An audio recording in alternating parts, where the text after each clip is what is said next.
Hello everybody. In this lesson, we are going to use some of the tricks and tips to convert one normal line chart to a smooth line chart. Okay.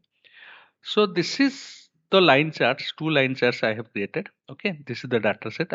By using these data sets, I have created these line charts. Okay. This is a normal line chart and this is the smooth line charts. Okay.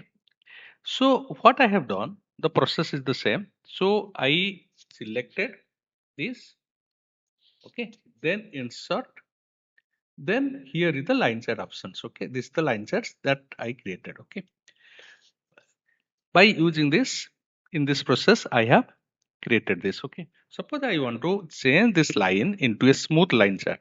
Okay, what I have to do, I have to select this. Okay, then right click, then format data series. Okay, then we have series options. Under series options we are getting this is called fill and line. Okay, so under this you can come down and here smooth line. Okay, once you select this, then close it. Suppose you want to change the color. Okay, you want to change, you can also change the color, then you close it.